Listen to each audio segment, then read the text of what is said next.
أرينولو ذلي لذاي ربني شركي المسيبو قال كاي أنا قومي الميركم حيشة لها أذي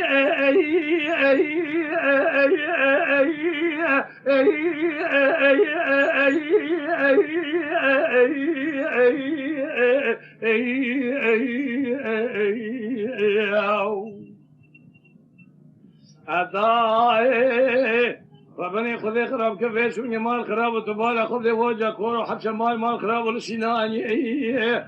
حتى مال مبارك نبري خدانا ولا تخري بيس ونيا سناني أقرأ كل بكم مال عشيرة بكرام بيس ونيا مال خراب حتى مالي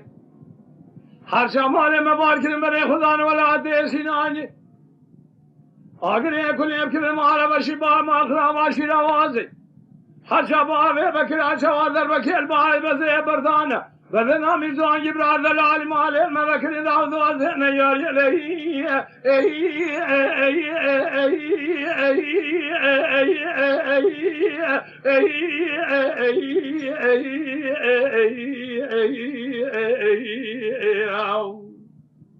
اخوي بابو اخوي بابو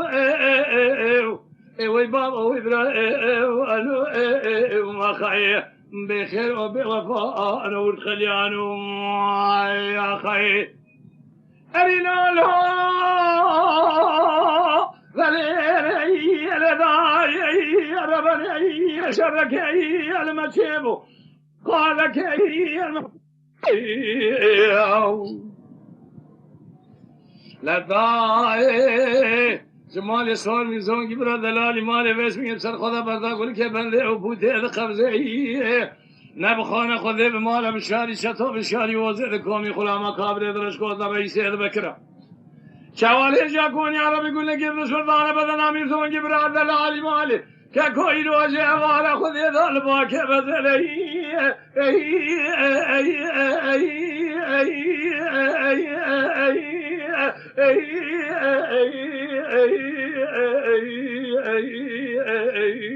ما خير وي بابا وي بابا